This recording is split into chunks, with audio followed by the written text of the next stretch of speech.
Au sommaire de notre édition, les monnaies locales, les services de secours de la Croix-Rouge.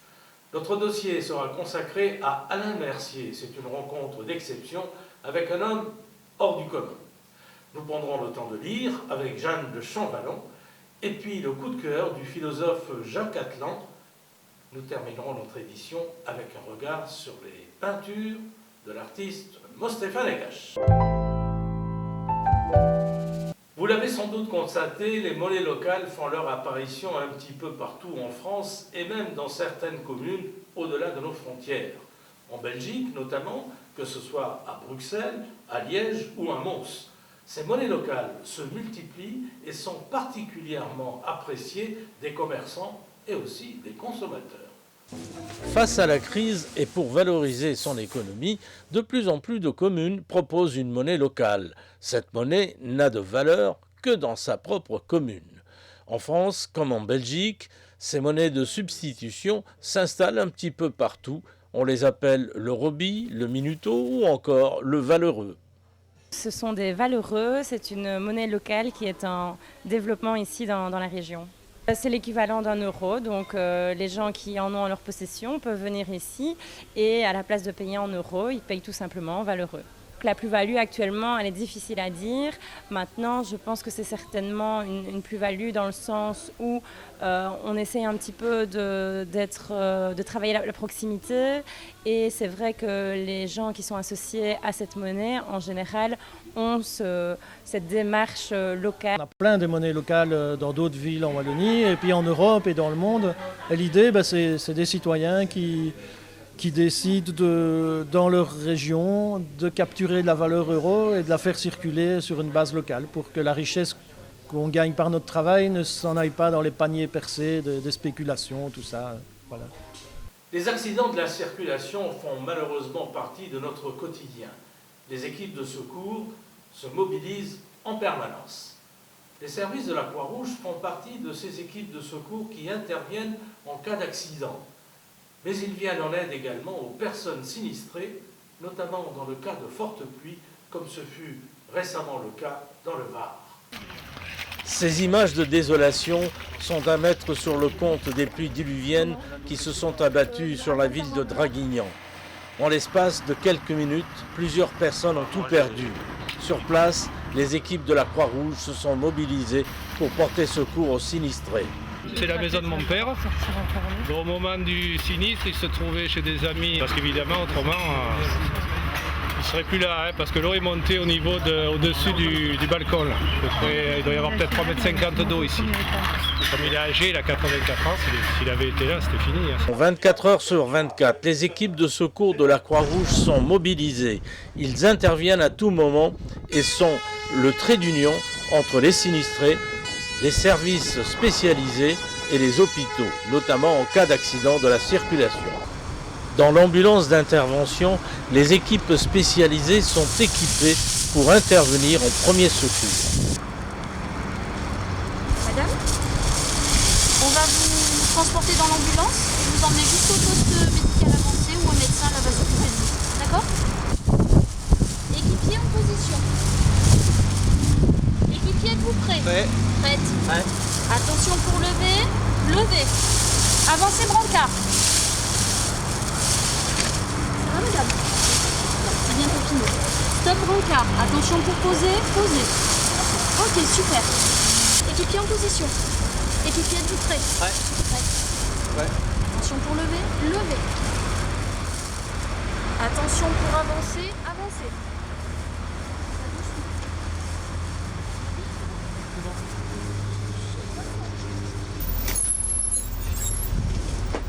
On ferme les portes.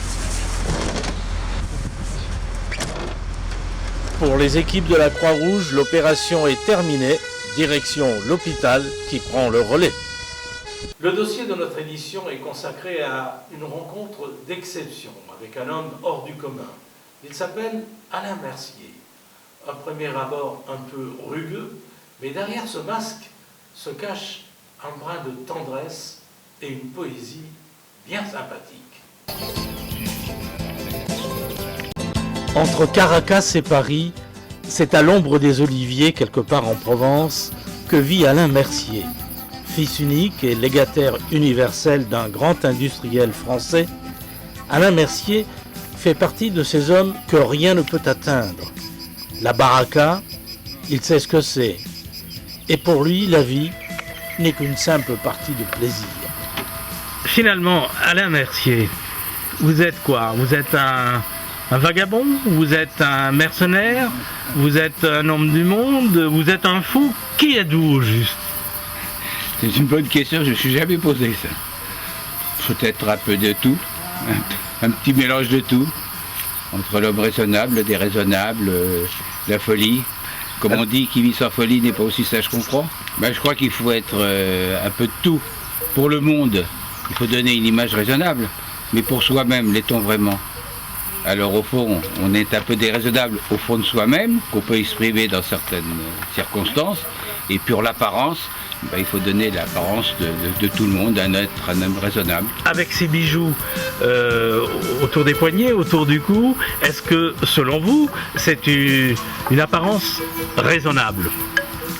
Ben, on peut dire aussi, quelquefois, les gens me disent quelquefois, quand je dis c'est de la provocation. Non, c'est pas de la provocation, c'est parce que j'aime bien les bijoux, et c'est peut-être un côté féminin, parce qu'il y a toujours en nous une femme qui sommeille. Alors au fond, cette femme qui sommeille, c'est dans les bijoux. Je sais que l'apparence est très mauvaise, puisque même ma mère ne voulait pas sortir avec moi en me disant que je faisais macro. Voilà.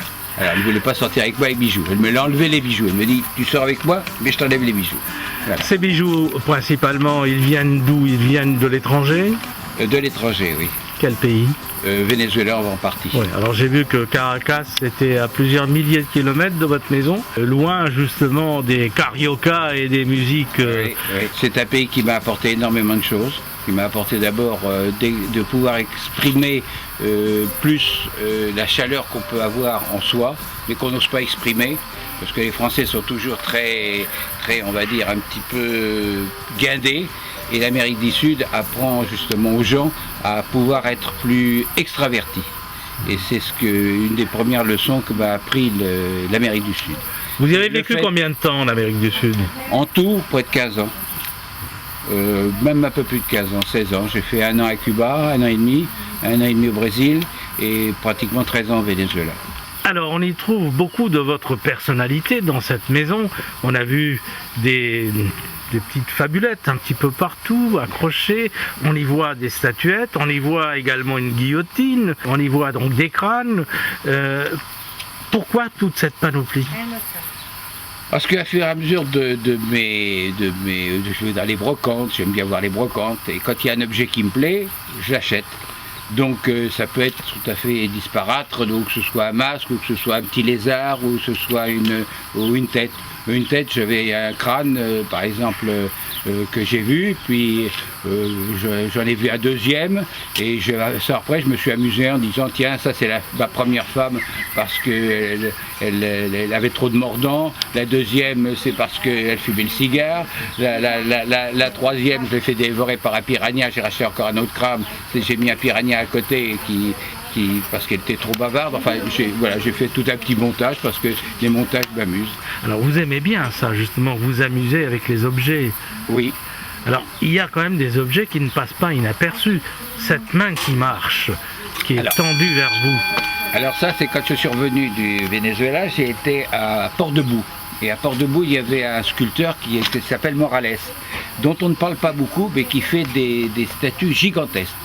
Mais c'est dans la démesure. Et je ne comprends pas même que ce sculpteur n'ait pas eu plus d'articles sur lui. Et j'avais vu cette main. Et cette main m'a plu, surtout par le symbole qu'elle représente. Car elle représente un symbole de la bienvenue chez soi. Elle est largement ouverte, c'est-à-dire qu'elle n'est pas fermée, elle est ouverte pour vous recevoir. Et en plus, ses jambes marchent vers vous pour vous accueillir. Et l'artiste, Morales, avait marqué dessus le symbole l'appel. Et j'ai trouvé que le symbole était tellement beau que je suis tombé amoureuse de cette statue et je l'ai achetée. Voilà.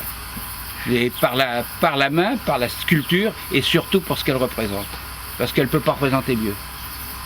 Les autres statues Il y a des panthères, il y a des... Tout ça vient Ah de... bah ça parce que j'ai trouvé le taureau très beau, et puis j'en ai trouvé un autre qui était aussi beau, et puis après j'ai trouvé une panthère qui était belle, et comme j'aime bien les objets, et que j'aime bien m'entourer d'objets, ça fait un ensemble. Alors on va se promener hein, dans ce jardin extraordinaire. On est devant votre tombe. C'est votre tombe, ça? Oui, c'est ce que j'aimerais dire quand je serai dessous, le message que j'aimerais apporter à ceux qui se prennent trop au sérieux dans la vie. Et dire qu'on est un tout petit passage, et que ce petit passage, il faut en profiter, car on croit qu'on est éternel. Quand on a 20 ans, on pense qu'on a toute la vie devant soi, et puis finalement, au final, on est très peu de choses, et quand on est vieux, comme moi, eh bien on s'aperçoit qu'il fallait vraiment en profiter. Et il y a tas de petits moments dans la vie dont on ne profite pas pleinement. Dans votre tête, Alain Mercier, vous avez quel âge? Oh, 15 ans. 15 ans. Alors justement, on retrouve ces 15 ans sur toutes vos voitures. Vous avez combien de voitures? En tout, je dois en avoir 26. Pourquoi toutes ces voitures? Elles servent à quoi? Elles servent que quand je les vois, je les aime. Et comme je les aime, eh ben, je les achète. Et puis, il y a, dans une voiture, vous n'avez qu'un seul plaisir de conduire. Tandis que dans tous les petits engins que j'ai en fait 20 et quelques plaisirs de conduire parce qu'elles sont toutes différentes les unes les autres. Alors, voilà. Alors, c'est comme si on avait le plaisir d'avoir 21 maîtresses. Mais moi, bon, je ne pourrais pas parce que je n'aurais pas la santé, mais je préfère les voitures parce qu'on monte sur une, on monte sur l'autre et toutes les sensations sont différentes. Oui, d'ailleurs, vous fumez beaucoup et vous avez mis une inscription sur une de vos voitures, la cigarette rend impuissant. Oui, enfin. Enfin, comme ça on n'a plus de problème de sexe, de faire le séducteur et un truc comme ça.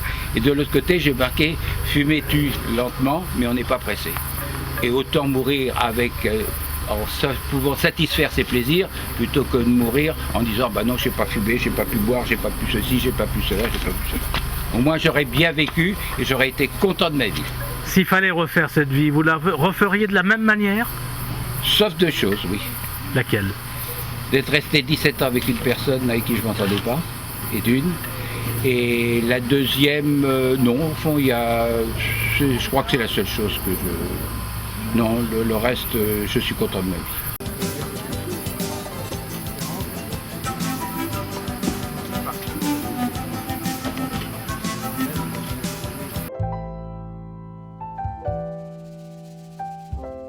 Plonger dans un bon livre, c'est sans doute la meilleure façon de voyager et de se changer les idées. Parmi les jeunes auteurs, Jeanne de Champvallon. Elle écrit depuis l'âge de 20 ans. Une dizaine d'ouvrages ont été édités à ce jour et qui à chaque fois ne passent pas inaperçus. Son dernier ouvrage, Le sexe du pauvre, dont l'héroïne est une jeune femme pas tout à fait bien dans sa peau. Elle est mal dans sa peau parce que durant l'enfance, ses parents lui mettent sur ses épaules le poids de la pauvreté, avec tout ce que ça signifie, c'est-à-dire la peur de manquer, parce qu'ils sont déjà dans le manque, mais la peur de manquer encore plus, la peur que ça se voit aussi. Ses parents cachent cette pauvreté-là, ils ne veulent absolument pas qu'ils essaient de sauver les apparences, mais c'est aussi le fait d'être différente, la souffrance d'être différente, de ne pas pouvoir inviter ses amis à la maison parce que ses amis sont plus riches et donc ne comprendraient pas cette pauvreté-là. C'est ne pas pouvoir être habillé comme les autres, ne pas pouvoir partir en voyage scolaire parce que les parents ne peuvent pas payer, et il y a un ostracisme qui se fait dès le départ, dès l'enfance, puisque la petite fille ne vit pas comme les autres enfants. Il y a 3 sortes de personnages, Magnolia, Renard et Jasmin. Jasmin représente l'enfance. Renard, c'est mon personnage adulte. Bah, du moins, elle parle à Renard, ou Renard lui parle. Et ce personnage adulte qui a essayé de se sortir de la pauvreté, d'une certaine façon, ou de toutes les façons qu'elle a pu, va tomber folle amoureuse d'un homme qui n'est pas du tout ce qu'elle voulait, puisqu'elle voulait être entourée de gens plus riches pour justement s'élever, pour sortir de tout ça. Et à un moment, elle devient passionnée, une passion incontrôlable, par un homme qui est encore plus pauvre qu'elle et qui ne veut pas s'en sortir. Il représente vraiment tout ce qu'elle déteste. Mais elle fera tout pour s'en sortir. Elle va essayer de faire tout ce qu'elle peut, tous les dons qu'elle a eus à la naissance, on va dire, parce que c'est une fille intelligente, elle va essayer justement de les mettre à profit pour se sortir de là et pour, après, une fois adulte, qu'on ne sache jamais qu'elle est issue d'un milieu très pauvre. La couverture est très belle, elle représente un masque. Pourquoi justement cette femme qui se cache à travers ce masque? Parce que mon héroïne est comme la photo de couverture, c'est-à-dire qu'elle est blonde, et finalement elle ment beaucoup. Elle est obligée de mentir, elle a menti toute sa vie pour cacher cette pauvreté, et ensuite une fois adulte elle doit aussi mentir pour plein de choses. Et le masque, c'est justement la double, triple vie qu'elle doit mener. C'est pas qu'elle n'assume pas ce qu'elle est, c'est qu'elle ne veut pas être ça, elle veut être autre chose. Tu n'étais pas la fille qui, à l'école, se faisait doigter au fond de la classe en gloussant, et clairement, tu ne pouvais donc pas être aujourd'hui désirée. Et même à la fac, tu n'étais pas celle qui se retrouvait en boîte le samedi soir avec une jupe digne d'une crise mondiale du tissu, à se tortiller collée à des mecs inconnus, transpirants, en embrassant l'un et puis l'autre, d'abord une langue froide au goût d'anis, puis une plus mouillée, birée, puis une autre au relent de tabac. Pas de celles qu'on colle au point que leur peau et leurs vêtements moites prennent l'odeur d'eau de colonne bon marché, odeur de sueur ou se mêlent plus loin avec celle des poils collés par des sécrétions. Pas celles qui se retrouvent troussées dans les toilettes au sol couvert de différentes urines, à la porte couverte de différents graffitis. L'écriture de Jeanne de Champvallon est directe, elle ne cache pas ses mots. Chacun de ses ouvrages est un éclair, et l'érotisme qui s'en dégage ne laisse personne indifférent. C'est un style qui lui est propre, et même si certaines situations sont quelquefois osées, elles ne sont jamais vulgaires. Oui, parce que je parle d'amour surtout. Et je parle d'amour, je parle des corps. Le corps humain est beau. S'il est en bonne santé, il est beau. L'amour, c'est de la sexualité. On peut pas, quand on aime quelqu'un, quand on tombe amoureux, il ne faut pas se leurrer. On n'aime pas une beauté intérieure, on aime un corps. Et par conséquent, quand je parle d'amour, je parle forcément de tout ce qui est au niveau de la chair. Oui. Et quel regard portent vos lecteurs sur vous? Est-ce qu'ils vous font savoir leurs impressions? Oui, bien sûr. Heureusement d'ailleurs qu'on a des feedbacks de temps en temps des lecteurs. C'est pas forcément évident quand j'étais plus jeune et même encore maintenant, puisque les lecteurs pensent qu'il y a beaucoup de parts autobiographiques. Les lecteurs sont un peu voyeurs aussi, ils aiment bien savoir, ils sont très curieux. Ce n'est pas les genres de questions qu'ils se posent lorsqu'ils lisent des livres de science-fiction, mais quand ils lisent des livres qui sont inscrits dans la normalité, des livres d'autofiction, ils se posent la question de savoir s'il n'y a pas une part de vrai, et donc si la sexualité que j'exprime n'est pas la mienne, ce qui est un peu gênant puisque je n'écris pas d'autobiographie, j'écris de la fiction, et finalement ce que je veux qu'on retienne, c'est la beauté du verbe, ou la beauté du moins visuelle de ce que j'écris, et pas de savoir si c'est ma vie ou pas. Je ne suis pas forcément pudique, je ne suis pas forcément exhibitionniste non plus. Mais on vous l'a reproché parfois. Bien sûr, mais c'est facile de reprocher ça quand une femme écrit sur la sexualité. Si elle a plus de 50 ans, on lui pardonne parce que de toute façon elle a vécu. Si elle est jeune, ça a une vingtaine d'années, on se pose des questions de savoir ce qu'elle fait, comment elle le fait, c'est pas normal. Et c'est terrible d'avoir une sexualité qui est encore taboue à notre époque, alors que c'est la chose la plus naturelle qu'il soit. Et c'est encore extrêmement tabou, et les gens se questionnent sur la sexualité des autres comme s'il y avait quelque chose d'anormal dans ça, alors que c'est totalement naturel. Tout dans la sexualité est naturel, d'ailleurs, même les déviances qu'on peut imaginer. Près de 10 nouveaux livres sont édités chaque semaine. Difficile pour le lecteur de s'y retrouver et de faire son choix. Jacques Atlan est un auteur connu et reconnu. Il est professeur agrégé de philosophie, mais également conférencier. Nous l'avons rencontré, il nous parle de son coup de cœur. Jacques Atlan. Il y en a un, c'est La nuit de feu d'Éric Emmanuel Schmitt. Éric Emmanuel Schmitt a vécu quelque chose quand il avait 28 ans, quand il était dans le désert, et il raconte ça maintenant.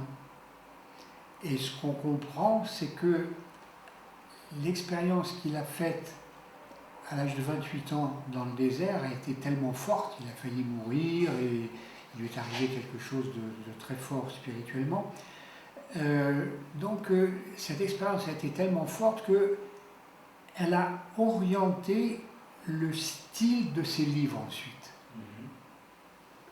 Par exemple, on a remarqué ça, il traite souvent de sujets très dramatiques, et il le traite, on pourrait dire, dans la lumière. Vous voyez, il n'écrit pas des livres désespérés. C'est que l'une des leçons qu'Éric Emmanuel Schmitt tire de son expérience, c'est tout a un sens. Et il dit, Éric Emmanuel Schmitt, quand je ne le vois pas dans ce qui arrive, je fais crédit. Ouais. Donc voilà, je ne vois peut-être pas le sens, mais je crois qu'il y en a un. Donc voilà, tout a un sens. Le 11 août 1968, une personne de Toulon fait une expérience spirituelle extrêmement forte, la nuit, et elle appelait ça l'expérience du feu, donc bien avant la parution du livre d'Éric Emmanuel Schmitt. Alors cette expérience du feu, c'était quoi? C'était la sensation d'une chaleur extrêmement grande au centre de la poitrine, avec en même temps une compréhension qui était donnée, et une compréhension tellement forte que elle semblait ne pas pouvoir la supporter, puis bon, ça prenait une pause, et puis ça reprenait plus fort. À partir de là, quelques années plus tard, des poèmes lui sont venus.